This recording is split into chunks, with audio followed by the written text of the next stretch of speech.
Amazing. Good morning, everyone. Thank you very much for joining us this morning on this cyber webinar. We are looking forward to a good time with you all. Just some housekeeping. We'll do a Q&A session at the end of our session where both presenters have a chance to present to us, and then we'll take it from there. So you can chat or type your Q&A in the Q&A tab, and then we'll get to it at the end. So just to come around as to why we're doing this, traditionally insurance has been, fire and accident and those kind of things. But recently years, we've seen something pop up called cybercrime, and it's rife. And that's why we decided to do something around cyber and educate and see how we can better it for a business to be prepared. So this morning, I want to introduce Ryan van der Kwolwyk. That's from I2. He's going to be chatting to us about cyber risks in our businesses, what some of the most common incidents, and how we can deal with that and how our policy responds to those kind of things. So Ryan is the product champion for cyber at I2 Special Risks, the business responsible for specialist risk insurance in South Africa and Africa. Ryan joined I2 in November of 2015. And is responsible for various aspects of the cyber insurance offering, including defining and implementing cyber risk assessments, the underwriting philosophy, the development of the cyber insurance underwriting models, the marketing and awareness of the insurance, and then the breach response coaching and planning. So Ryan started his career in IT in 2003. So he's got over 20 years of IT experience in IT security and risk management, spanning various industries for organizations of all sizes. Ryan holds various IT qualifications, a BSc Computer Science degree, a National Diploma in Computer System Engineering, Project Management Professional, Certified Information Systems Auditor, and a Certified Information Security Manager. So he's got all the badges and is very qualified to be in this role. So he's got a massive in-depth knowledge of the IT risk management and cyber insurance arena. With his diverse skill set and varied experiences, it enables him to identify and provide solutions on data-related risks from both internal and external perspectives. Just a little bit outside of work, so Ryan lives with his wife, Knowles, who's a legal professional in the banking sector. He's a dad of 2 daughters, Riley and Rachel. And Ryan is a petrol head at heart, from cars to bikes. He's keen on anything with an engine. So Ryan, we revved up to here, which I have to share with us a little bit later on. But first, we're going to hear from Jacques Forster from AOLC. He's going to be chatting to us about cyber awareness and being proactive in managing your cyber risk from a security viewpoint. Jacques has been in the industry for also 24 years and has been with AOLC for 7 of those years. He's passionate about making sure that SMEs and corporates are well protected and educated about cybercrime and the prevention thereof. A qualified IT professional who has basically focused on cyber security awareness, DMARC, which we'll get into a little bit later, and other cybersecurity measures that he will chat to us about. Jacques married his high school sweetheart. They've been together for over 26 years now. They've got awesome children, 2 boys. One studying to be an engineer and the other one BCom internal trade. So that's quite cool. Then he loves adventure biking, and he's done just over 10,000 kilometers on his GS 1200 on his weekend runs thus far in 2023. So that's quite a bit of mileage. So Jacques and Ryan, you're definitely cut from the same cloth. So Jacques, we're intrigued to hear what you have to say. So the floor is yours. Thank you. Morning, Ryan. Thanks for the introduction. I'm just going to try and share. The host has disabled me from sharing, so I would like to share, please.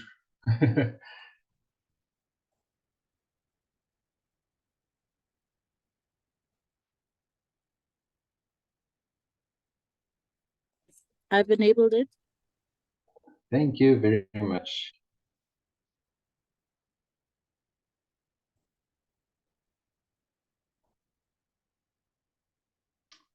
Right, just want to make sure, does everybody see my screen or not? Not yet. We do it again.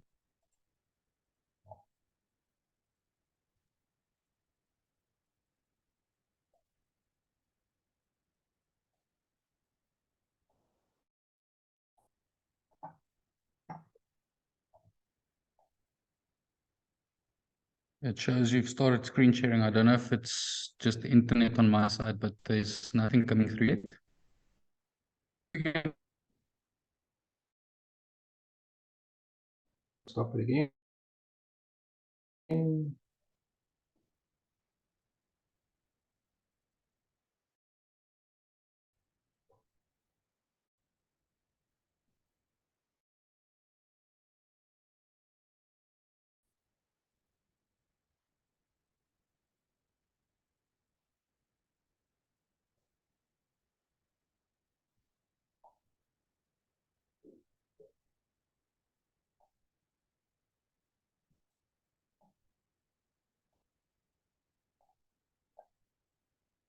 Should show now.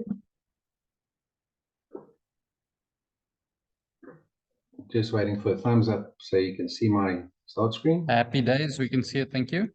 Great. Okay. So let me kick into it. So ALC is a multidisciplinary IT solution company.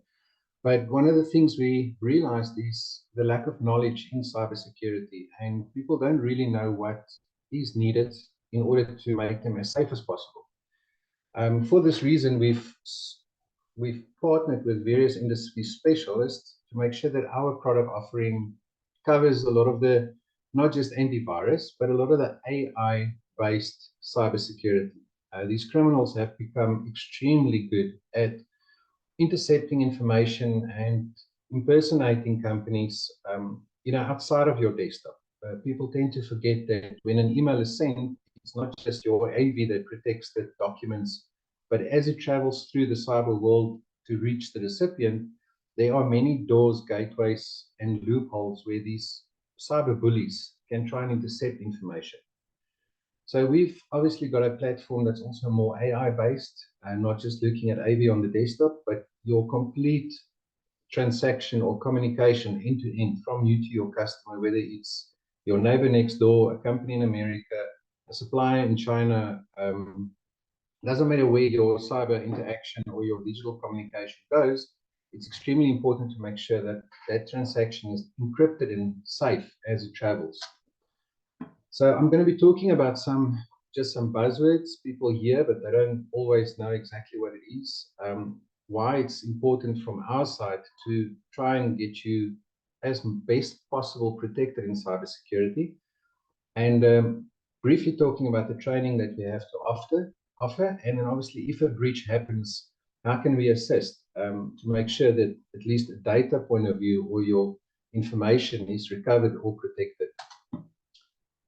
So these are some of the common names that you tend to hear: ransomware, phishing, malware, social engineering. So just to clarify briefly is, ransomware is something that a bug is planted, and files are decrypted or encrypted, and then usually they ask money. So most of these attacks are financially driven, where people tend to look at you or listen to your communication for quite a while. The bots are planted, your AV doesn't immediately recognize it, and information is gathered up until the point where they see, okay, this is a viable individual, and they sort of know exactly what you are, what you do, and how you do things before they start targeting you from a ransomware perspective. Usually you need a decryption key to unlock your data, or they just delete all your data. Phishing and spear phishing is more of a direct attack. On a phishing site, it's just like, it sounds like phishing, but it's exactly what you do is these guys throw a lot of rods in the water and see who bites. They tend to send blank emails or unpersonalized emails with links that look viable, and then they lure you into clicking on these things to start providing information to you. There's also a lot of websites that is phishing platforms, where they have special offers where you think, wow, this is great. Let me put my name and contact details in here and let them call me about this investment opportunity or insurance risk or a holiday or timeshare, or there's so many things that they know people, weight loss programs. And on that base, if you do ever work on a website and you do need to fill in a contact form, just look in your browser and make sure that that URL has got an HTTPS in it and that little lock is closed. That means that that service provider has done the relevant security and SSL certificate updates to make sure the website and the information you're going to be putting into that website on that contact form is secure and encrypted.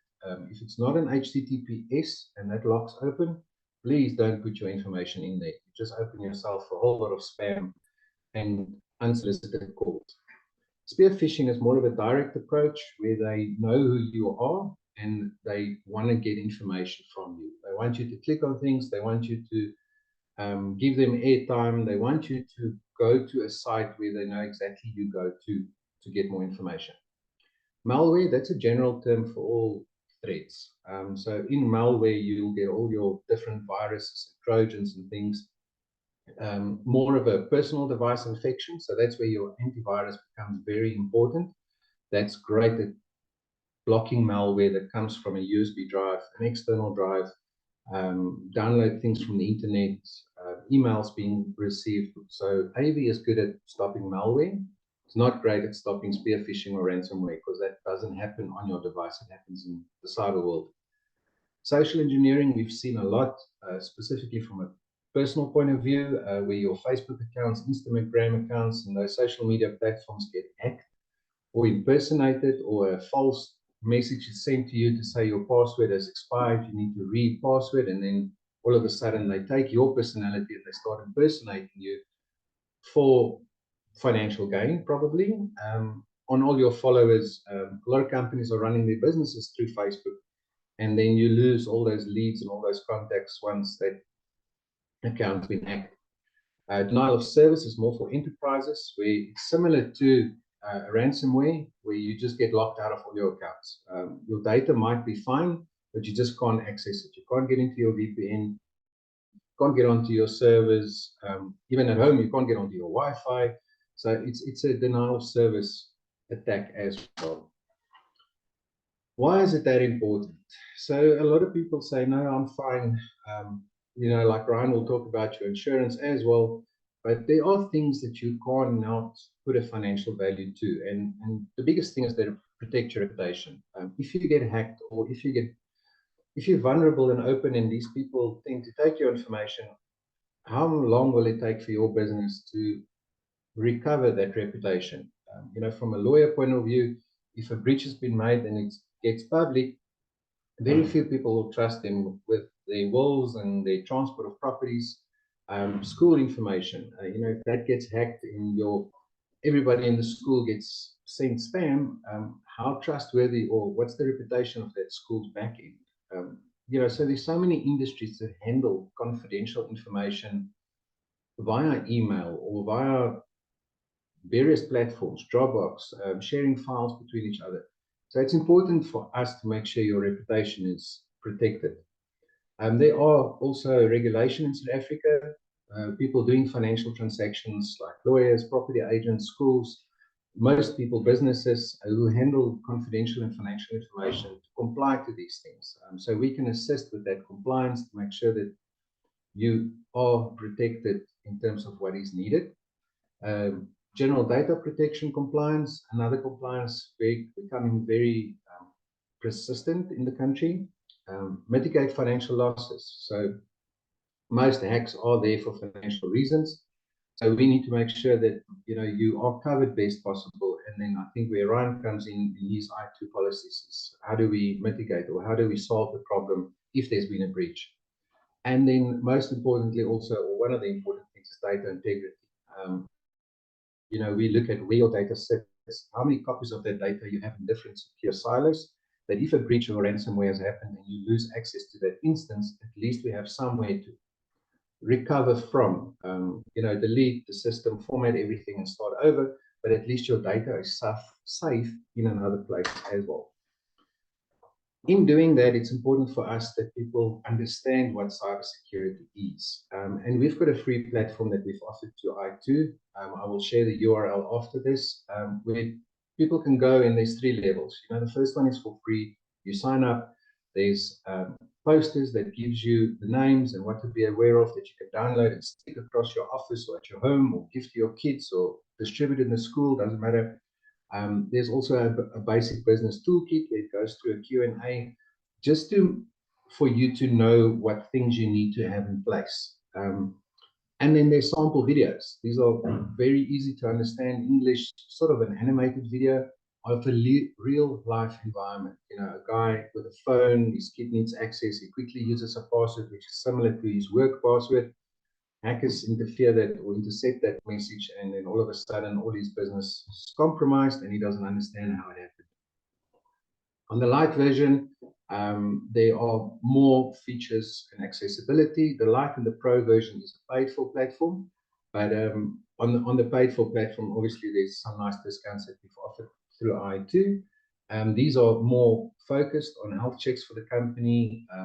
This is where the focused training come in, where we can identify certain subjects, send weekly or monthly emails out for people to attend to online training, answer questions, and all these reports are sent back to you as the administrator of that portal so that you know what your employees and people understand and lack in terms of knowledge. And in the pro version, we can obviously start doing very interesting things in terms of phishing simulations, sending them emails as if it's the CEO or your dad or your brother or the HR department asking for information, see if these guys fall for that or whether they're vigilant enough to actually see. And also we start doing friendly hacks on people. All in a safe IE environment, so it doesn't really affect your real backends, but yet it looks so real that people tend to be more vigilant about what these things look like. This is a sample of the platform. I'm going to go through 3 slides on a free, pro, and light one, but this is what it will look like when you hit our portals. You'll see that on the light one, there's posters, there's some basic training, and then we report the training on that. On the light one, again, there's another tab that says Cybersecurity Toolkit that gives you your health of the company, which I think helps a lot when you do go and take out cyber insurance, to show the guys, listen, this is what my understanding is, this is what my environment looks like, this is the policies and things I have in place, and will help them to also come back with a very good policy back to you. On the pro version, again, you'll see there's more tabs there where we just start doing phishing simulations as well. So once you fill in that contact form, we will get the information, and that's where we start talking. There's no magic bullet or magic wand for one size fits all. It's very much a one-on-one consultation that we do also at no charge to help you and guide you becoming more cyber aware and secure. We've got 5 pillars that we base our strategy on. Firstly, doing the training, letting everybody know what's up there, what does it mean, and how to protect themselves. Once we've seen these health checks, we start looking at loopholes or gaps. We work with clients directly, we work with clients and IT departments, we work with your IT resellers. So we are no way there to replace anybody, but just to make them stronger and actually help them to help you guys better. So we've got email filtering and protection, we call it Spam Sniper. DMARC, one of the great things currently that we focus on is domain authority.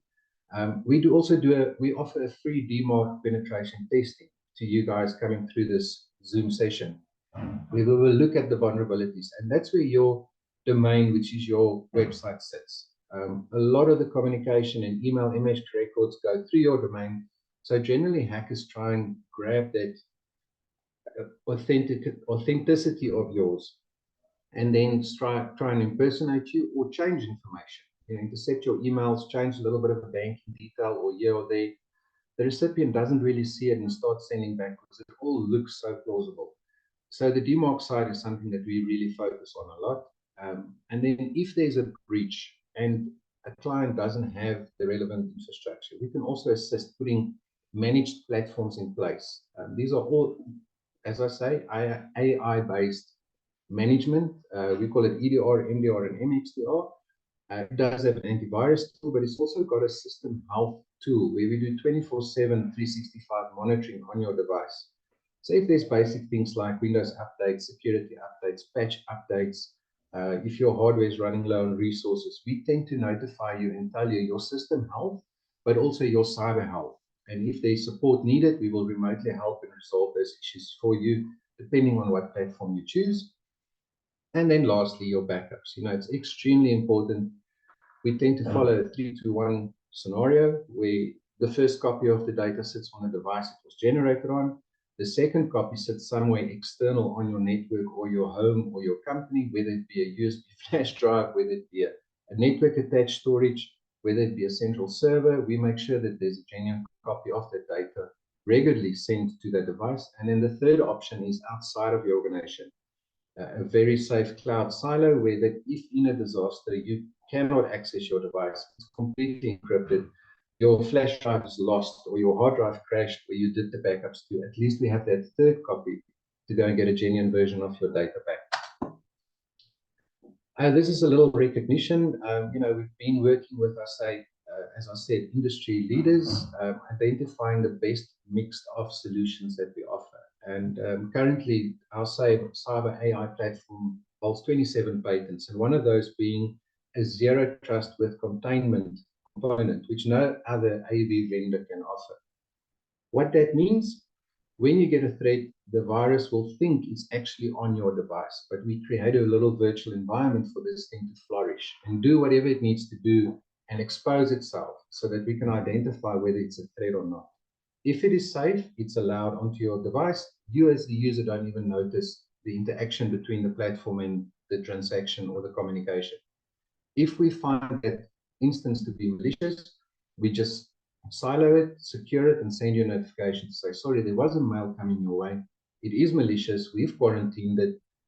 You have not received that you are safe and nothing has happened. So far, we've had no breaches on our platform, and we do deal with a lot of huge companies worldwide. This is a little bit about us. IT people tend to think we're just numbers and systems and lights and buttons, but we really listen. We've learned that we need to listen to our clients, understand the environment, and try and position solutions according to what they need. And then lastly, this is me. This is my information. I think the slideshow will stay within the recording. You're welcome to reach out for any questions or any advice. That's for free, and our knowledge only yet to be shared. That's me. Thank you, guys.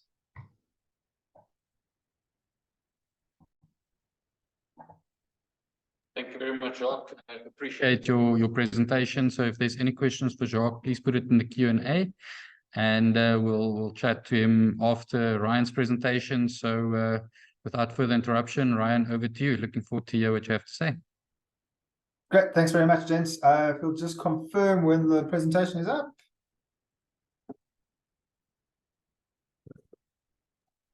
Thank you. Cool, perfect. So thanks everyone for making your time available. As for the introductions, my name is Ryan van der Koolbeek. I'm the product head for cyber insurance at i2, and really keen to chat to you a little bit today about what is cyber insurance, and I suppose interestingly, what are some of the claims and types of things that we're actually seeing happen with our book of insurance. Kicking off, just looking at some of the i2 claim stats. Our average claim as it stands now over the last 12 months is around about 2.5 million Rand per claim. This has seen a growth of about 213% over the last 3 years. This claims cost growth driven by a few different factors. One is the sophistication in cyber extortion attacks, and Peter did talk to it a bit. We've seen a big evolution in cyber extortion over the last couple of years. So, if we go back 7 odd years or so, a lot of the attacks are relatively simplistic, conducted via email, trying to entice you to click on a link to a malicious website or open an attachment that had some malicious content embedded in it. This would trigger the malware, which would start encrypting the files on your device, and then look to try and move laterally to see what else could it connect you to try and encrypt. Normally, this would be picked up quite quickly because you will have triggered it and you'll see, geez, my laptop's acting kind of weird. Unplug it from the network and you start to sort of contain that incident. On average, we'd see 2, 3, maybe 4 devices that had been impacted or encrypted by the ransomware, and the ransoms were quite low, equivalent to around about $300. About 5 years ago, we then saw hackers kind of upping the ante, if you would, starting to break into networks as such. They typically, as was our experience, spend 2 or 3 weeks in that environment, and then would try and pick a moment when they felt that the environment was not being as closely monitored, Generally, this would be over the weekends and early hours of a Sunday morning, and they would launch their ransomware. The big sort of goal for the hackers would be to encrypt everything that they could, or as much of your environment as they possibly could. And for them, the big sort of prize was if they could encrypt your backups as well, effectively leaving you with nothing to recover from. That then saw the ransom demands kind of escalate a bit into the hundreds of thousands of rands, into the millions, depending on the company that had been compromised and whether or not they'd actually been able to get to your backups as well. Back then, we found that a lot of our insureds were running their backups connected to their sort of production network. This was just easier from an administration perspective. So a lot of them ended up in the position where their backups were encrypted, they had nothing to recover from, and we needed to look at paying these ransoms.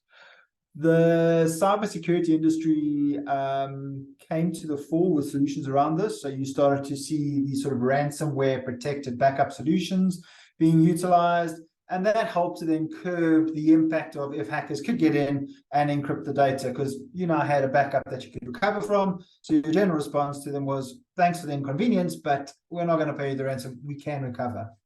Hackers, obviously alive to this, decided that they needed to evolve another step further, and the next evolution for them was to still break into environments, but to actually steal data from your environment first, and then hold you to what's called a double sort of extortion demand. So part one is, please pay us X, Y, and Z, otherwise we're going to release and publish this information that we've stolen. Part two, pay us to get the keys to decrypt your data. And that has evolved that landscape dramatically. So we've seen the ransom demands through the roof. From a South African market perspective, we saw TransUnion get probably the biggest ransom I'm aware of in the South African market, which is over 200 million rand. But on average, we're seeing demands which are into the millions, creeping into the tens of millions. Again, dependent on what data did they steal, how sensitive was this data, how big a company are you? But the demands tend to be quite chunky. A lot of pressure being put on companies to pay these demands because of this data that's now being extorted. So the sophistication and change in the cyber extortion attacks is one of the big drivers we've seen as to why these our claims costs have increased by that sort of 213%. We've also seen POPI starting to come to the fore, and we've been notifying the POPI regulator for the last probably 4 years of an incident. Initially, if you go back those sort of 4 years, it was you send a mail off to the regulator to notify them of an incident, and it went into file 13. You never heard back from the regulator, didn't even get an acknowledgement of the mail that had been sent to them. However, over the last 12 to 18 months, we started to see the regulator come back with a few questions. Initially, it was sort of a 6-page questionnaire saying, please disclose to us what was your security posture at the time of the incident. And now over the last 2 or 3 months, we've actually seen the regulator deploying an investigation team to clients to conduct a due diligence exercise and check what is their posture at this point, what did they do in response to the incident that occurred, how did they manage that response, and really starting to unpick and look in good depth as to what went on. It looks like gearing up towards issuing more and more fines.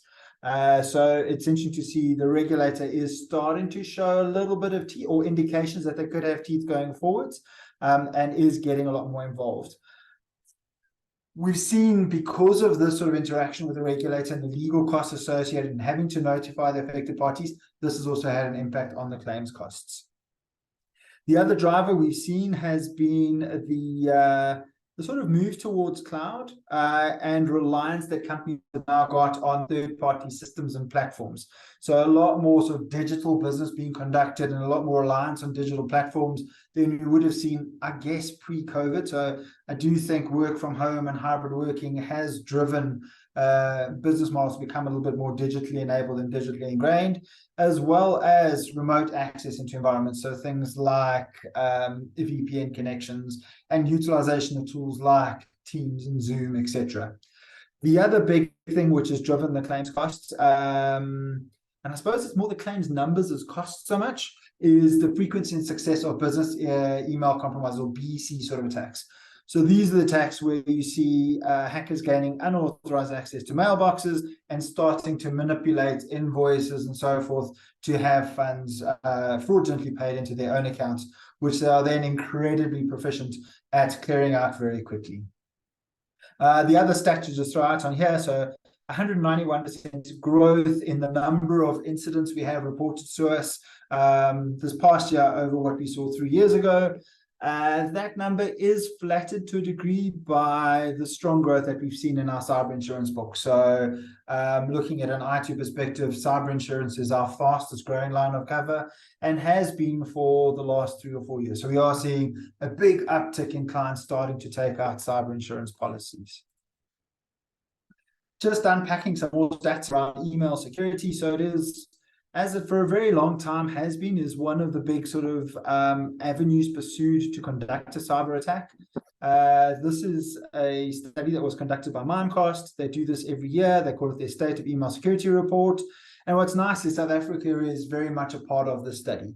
So looking at some of the stats from that report, 66% of the respondents have been harmed by a ransomware attack.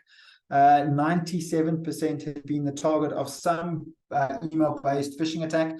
I must be honest, I'm surprised the number is not at 100%. I think we've all seen or received some form of phishing mail in the past.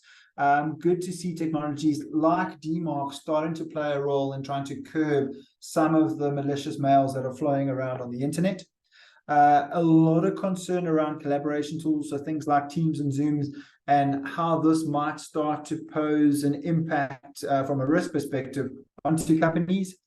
94% of companies felt that they needed to put in place stronger protection than the standard that comes in the box with Microsoft 365 or Google Workspace. 50% saw an increase in attempts to misappropriate the email domain. So this very, very strongly coupled to the DMARC technology that Jacques was talking about to try and prevent spoofing of your mail domain and effectively hackers utilizing your email domain. So sending emails as though they're coming from you to your clients and business partners without having actually hacked into your mailbox. And then 80% of companies believe that they're at risk to inadvertent data leaks by employees. This can be incredibly simple. I'm guilty of sending emails to the wrong person every now and then. Thankfully, not with sensitive data attached to it, but if you did send something with sensitive information to an unauthorized person, this starts to become something that could be a breach of privacy of data, needs to be notified to the POPI regulator, etc. So very easy for data to inadvertently get into the wrong or potentially, or it could be the wrong hands and have implications off the back of that. The screen in front of you, hopefully none of you have seen a screen like this in the past, but this is an actual ransom demand message. So this is from one of the claims or one of the incidents to one of our insureds over the last month or so. And this is kind of what they got when they walked into the offices and saying, sorry, we have broken in, please pay us money in order to resolve the incident as such. Looking at some stats around ransomware, and I think it's probably better now actually being referred to as extortion, given that threat of data. Our experience is actually over the last 2 or 3 months being that the hackers still following the process where they're breaking into environments and stealing data, but now very often aren't even bothering to encrypt the environment anymore because it becomes a bit of admin for them. They know that a lot of companies are running ransomware protected backups, and it's just been so effective holding companies to ransom on their reputation. So, hey, pay us, or we're going to publish this, we're going to release the information. Your clients are going to be aware that their data wasn't secure with you. We've seen the hackers get very, I suppose you could use the word aggressive on this and almost utilizing bullying tactics like victim shaming and so forth. Very often where they have stolen data, they're going onto a public sort of victim website where they'll state, this is the company that we hacked into, here is a countdown timer until when we are going to publish that data. Our experience, and it's really just our experience, has been where we have paid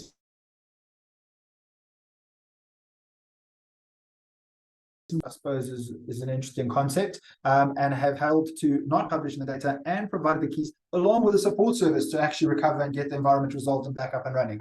So service levels with a well-defined hacking team is through the roof, and probably could give a lesson to a lot of businesses out there, ourselves included, as to how you go about providing good customer service.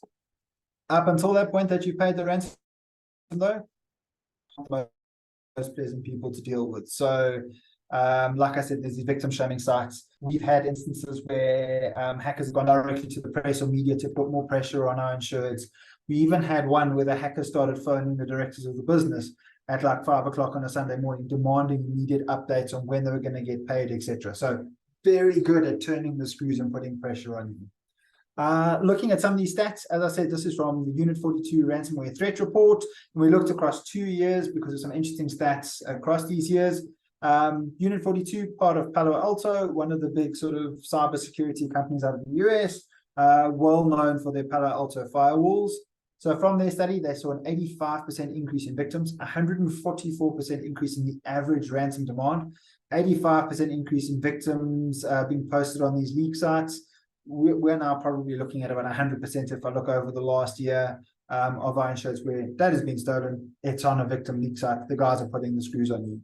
The average or median demand that they've seen is about $650,000, so around about 13 million rand. Very closely mimics the numbers that we are seeing. And the payment then at about $350,000. We've typically been able to get in a little bit lower than that. But I think the concept here is that the hackers tend to come in with quite a big ransom demand up front. They're open to negotiating within certain sort of realms of what's feasible from their side. The psychology to that, I think, is that if you've been able to negotiate them down by about half, you feel like you kind of scored out of this and you've saved yourself a bit of money, but you're ultimately still paying the hackers probably what they were looking for, and generally a significant sum of money as well. So let's take a look at what does a cyber insurance policy offer. Basically looking at it, it provides cover for the resultant costs and damages that can occur to your business as a result of a privacy or a network security breach. The word cyber is great from a marketing perspective, but probably doesn't fully encompass just the breadth and what can trigger the policy. And this privacy network security breach starts to talk a little bit more to that. So when you look at the realms of a breach of the privacy of data or the security of your network or the security of your systems and platforms, you're in the realms of what can trigger a cyber insurance policy. And it's not just hackers from externally or malware or the like. The cover gives you comprehensive first party, so for you as well as third party, and this would be your clients, business partners, others who are damaged or impacted by the incident coverage. And a big selling point we like to think from a cyber insurance policy is this expert incident response process. So when the poor hits the fan, the ability to pick up a phone, to a 24/7 response hotline, and have what we spent a lot of time finding and working with is the best resources in the market to help you contain, recover, look after your business, and get back up and running as quickly as possible without further compromise of data, and to protect you from any other further fallout that you might have following that incident. As I said, the policy is a lot broader than the name cyber typically implies. This is by no means an exhaustive list of the types of things that can trigger the policy. But I think the key thing to take from here is it's a lot broader than just hackers trying to get in. So if we run through some of these quickly, you've got cyber extortion and malware. Malware is malicious software in all of its various forms and guises. So viruses, ransomware, Trojan horses, all of these weird and wonderful names that IT is managed as able to come up with. Denial of service attacks. So these would be attacks targeted at disrupting your operations and effectively crashing them for a period of time, often in demand for a ransom not to conduct these attacks for an extended period of time.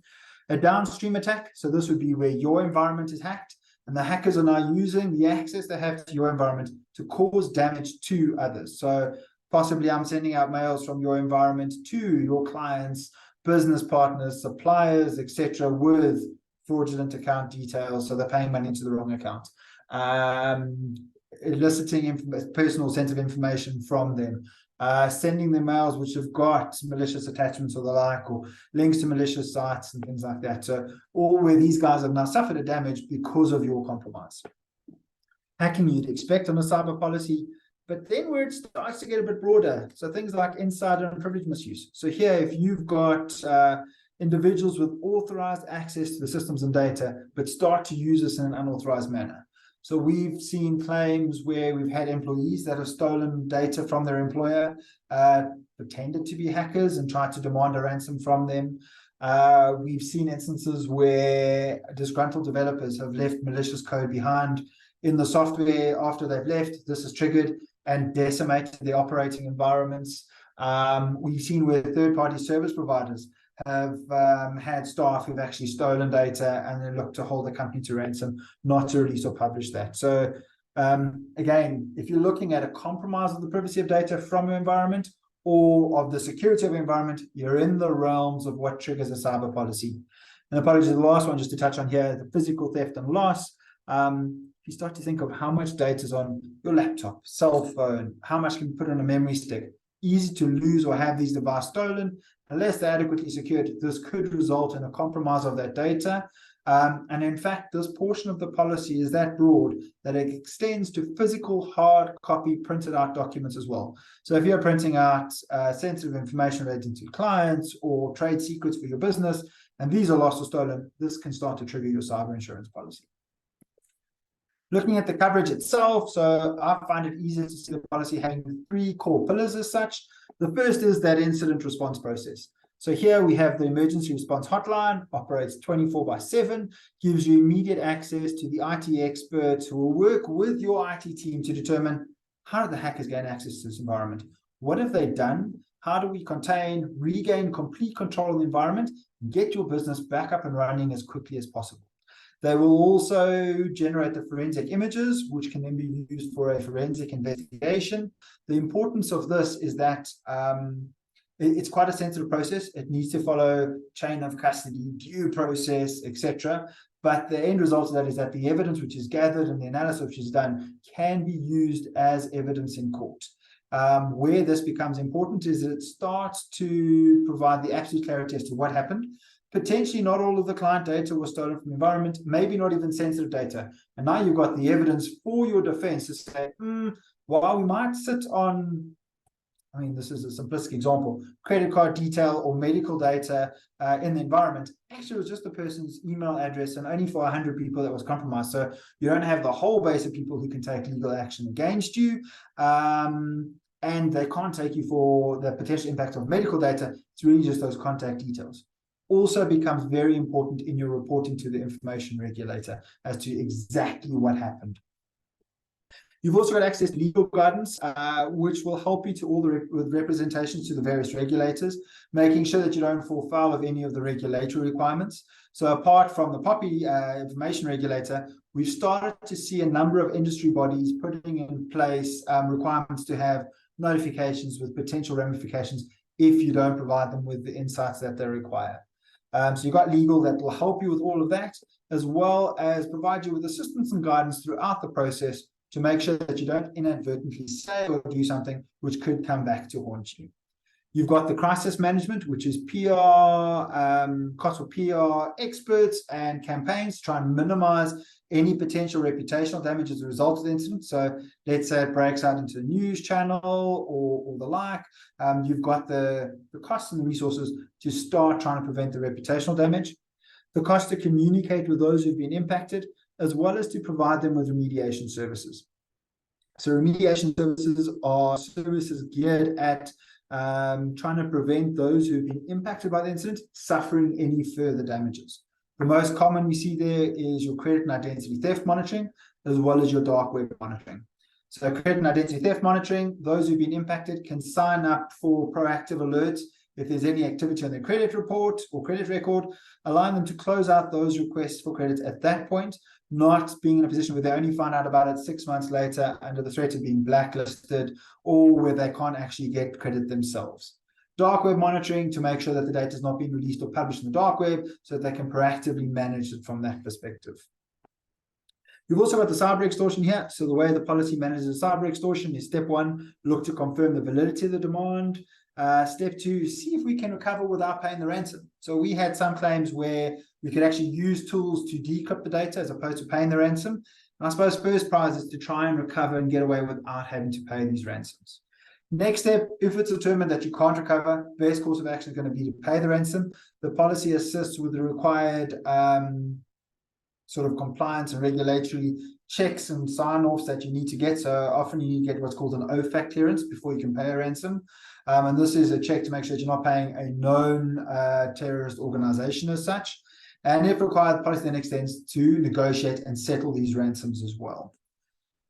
Hopping across onto the second pillar, we've got the financial impact. So this would be your loss of revenue and increased cost of working as a result of the incident to your environment. Very important to remember that while you might have a commercial sort of policy that has a business interruption or loss of revenue component to it, these policies have become very explicit to remove cyber as a trigger from them. So something like a ransomware attack, a denial of service attack, the disgruntled developer instance I mentioned earlier that causes a disruption to your operations, these are not typically covered under your commercial policies anymore and fall very firmly into the realm of a cyber insurance policy. Fines and penalties like your POPI or your GDPR fines and penalties. Caveat to this is that it's to the extent insurable by law. POPI, it's a little bit grey in certain areas, so not yet clear as to whether or not we are legally able to pay the fines and penalties. So we cater for it as long as we're legally able to do that. And we're going to have to see how the regulator actually institutes these fines and penalties to determine whether or not we legally will be able to pay them. If we can't, you are still going to have the legal costs for the defense and working with the regulator to try and bring these potential fines and penalties down as far as we possibly can.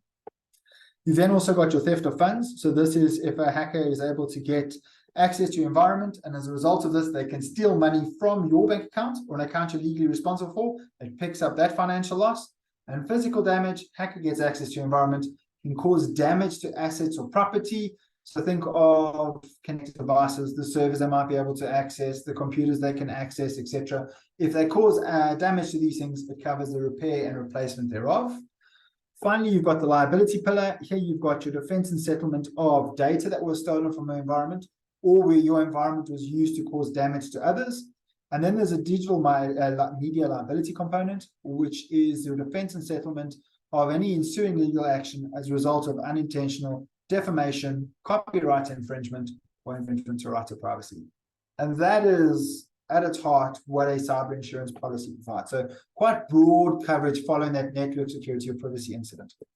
What I want to quickly do as we head towards wrapping up the presentation is give you 3 quick claim examples, or 2 quick claim examples on the 2 most common claim types we see, and just illustrate how the policy actually responds in that. So these are based off of actual claims that we've seen, but we've obviously anonymized it and so forth. First one is an extortion incident. So this was a medium-sized insurance broker, revenue about 28 million Rand, 2,500 clients.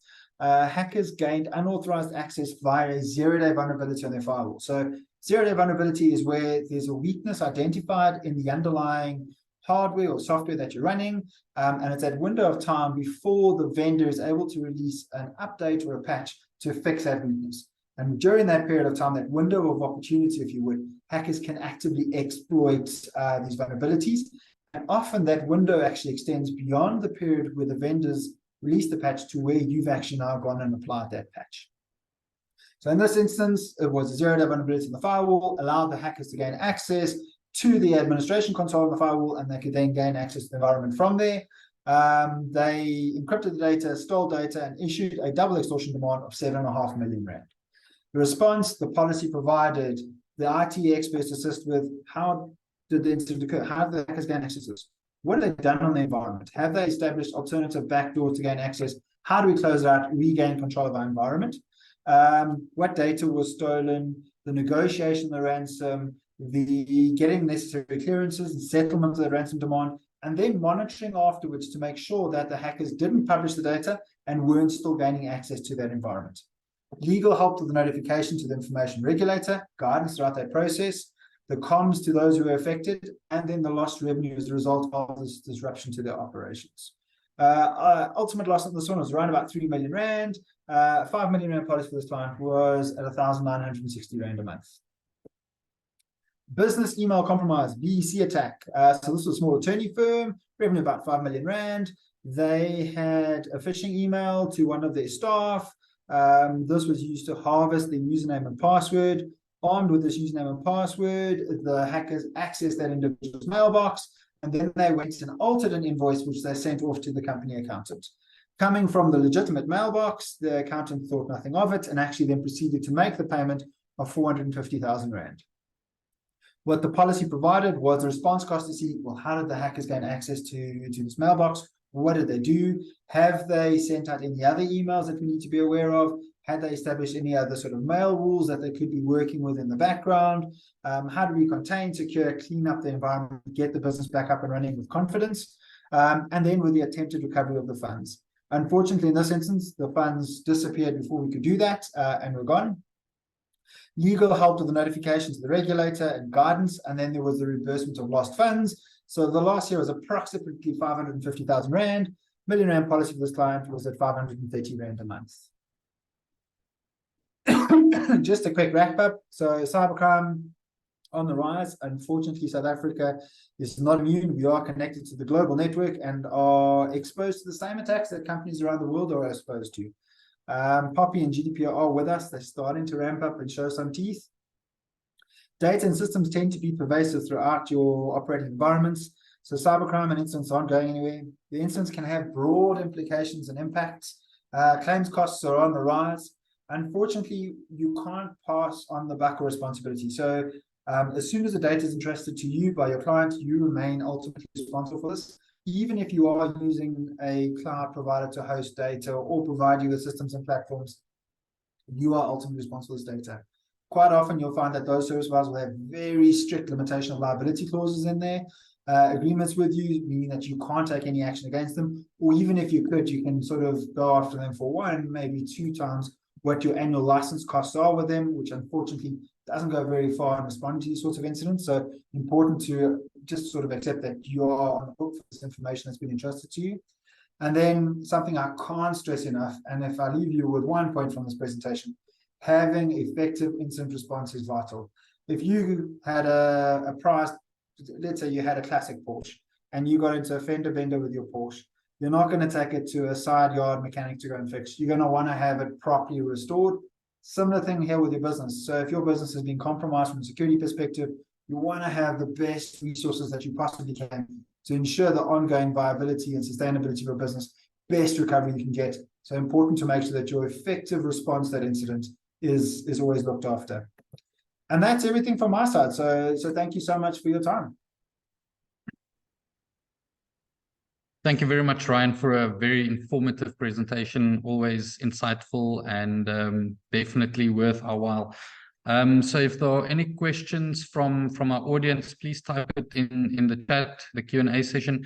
But Ryan, I just want to ask you specifically on the incident response side of things, who can clients or insureds go to have them help set up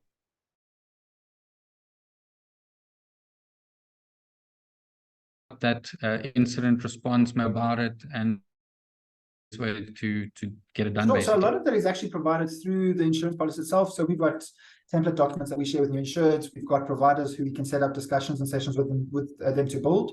But one of the big sort of things that the policy starts to bring is pick up the phone, call that emergency response number. We've got teams of forensic specialists, IT security specialists, legal specialists, claims managers and handlers who will assist and guide clients throughout this process. It's an incredibly stressful thing to go through a hack. It's kind of like you've been broken into at home and the guys are still walking around your house. So bringing in these cool, calm, collected heads who have seen and dealt with these sorts of incidents on a regular basis adds a lot of value. In building this process, we've looked to partner with slightly smaller niche boutique companies as opposed to the large consulting houses, because you're dealing with a guy who runs his own business, can communicate better, and you've got, the top-notch skills and resources on the ground as opposed to a junior consultant who's going to report up to a manager. So a lot of it is provided through the insurance policy. Okay, fantastic. And then something that always gets, asked is, I've got an outsourced IT provider and a breach happens in any direction. So we naturally know, coming from an IT provider, they don't just have one client. So that is quite a bit of a disaster. What's the kind of best way for them to get that done? Can I, as a small business owner, protect myself if in case my IT provider is breached, and vice versa? Yeah, so there's two answers to how you can protect yourself in that instance. And you're spot on. Quite often your IT provider's got remote access into your environment to do some level of remote administration. We've had claims where our clients have been compromised as a result of their IT provider being compromised and using that remote access to gain access into the environment. That is automatically covered under the policy. So whether the hacker has directly hacked you or has hacked your IT provider and gained access to you from that, your policy is triggered and responds the same irrespective. What we also see is you might have an operational dependence on this IT provider. So possibly they're providing you with a platform that you utilize to run a portion of your business on. What you can do is we have an extension called outsourced service provider cover, and that will then extend the benefits of your cyber insurance policy to you for a hack in their environment. So very simplistic example, and I'm sure Jacques is going to be chuckling in the background as I run through this one, but it does illustrate the point really well. Let's say you are using Microsoft Office 365 for mail, office applications, storage of documents, SharePoint, the whole bang sheet. Microsoft, please let this never happen, is hacked. Office 365 goes offline for a period of time. You can't send and receive mails, you can't access documents. Your business suffers a loss of revenue as a result of this. With that outsourced service provider cover, your loss of revenue, etc., is covered as a result of the hack that happened to Microsoft. Perfect. Thank you very much. And then just one thing for Jacques is, what kind of protection can we look at, from AOLC to help clients protect themselves better, against the cyber landscape that's quite rife at the moment? I mean, the stats are shocking in all directions. I know the medical industry, the legal industry, the property practitioners, the financial industry, everyone is basically struggling with these various things. So just, in like 30 seconds, what can we chat to you about, and how do we get hold of you? Okay, so my contact details are obviously in the chat. I think it will stay with the presentation. We, from our side, is knowledge and learning. So we need to educate people more and keep them educated. We've seen employees, some of the key employees, like financial people or business owners, or the key attorney at a lawyer firm. These people are generally they know what's going on in the market and they know how to protect them. But as you go down the line of administrators, receptionists, clerks, these people still access your network through their mobile devices or their physical notebooks. And it's very important for us to also educate them. So we do have a learning platform that's online 24/7. As I mentioned, people can sign in, a learning plan can start. We get the results at the back end and we start consulting with them and saying, these are the loopholes we see, these are the shortcomings we've noticed. There is no, as I say, magic bullet or magic wand to one fit all solution. The IT industry is extremely wide and there are multiple vendors pushing their products, where we don't push product as such. We're very customer centric in our approach. So we try and tailor-make and fit the best possible threat protection for these clients. But it is an instance where we need to start talking. The client needs to just put up his hand and say, here I am, this is who I am. Please contact me and let's talk. Our advice is free, our consultations online in Teams. The audits we do, the DMARC penetration testing, the cybersecurity training, all of these things are things that we offer through the I2, through this incentive for your clients, to make sure that they are more knowledgeable, and also at the end, help I2 to also tailor-make their package. If they get a proper health report from a business and they know what is in place, it's so much better to then put the correct policy in place to cover them correctly. So in a nutshell, we are here. Just reach out, put your hand up, just ask and we can help. Perfect. Thank you very much. So Jacques, Ryan, I just want to say from my side, thank you very much for availing yourself this morning to come speak to us and the audience. We know that the information regulator, as you said, is very much active now. They're hungry for work and looking to get involved. So I know we spoke a little bit earlier last week, saying that we are really out there to help specifically the small medium enterprise market, and corporates naturally as well. But between I2 and AOLC, we've got an agreement now to say that, you know, I2 will give you between 15 and 20% off on your premiums if you start putting things into place, managing your risk. So we're looking at, you know, the cybersecurity side of it. Maybe you want to do the awareness training type of stuff. So when you opt in for one of those things with AOLC, then we give that information through to I2, and there's a 15 to 20% off there. And on the flip side, AOLC has also made available 15 to 20% discount on their offering. So we really want to make it as affordable, making sure that everyone's looked after, being proactive, making sure we never have to actually use the policy, but in case it happens, it is there and we have everything done. So again, thank you very much to you gents for the presentations, and thank you to our participants or attendees rather this morning. Thank you for making time to join us. Thanks everyone. Have a good day. Thanks everyone. Appreciate your time. All the best. Take care.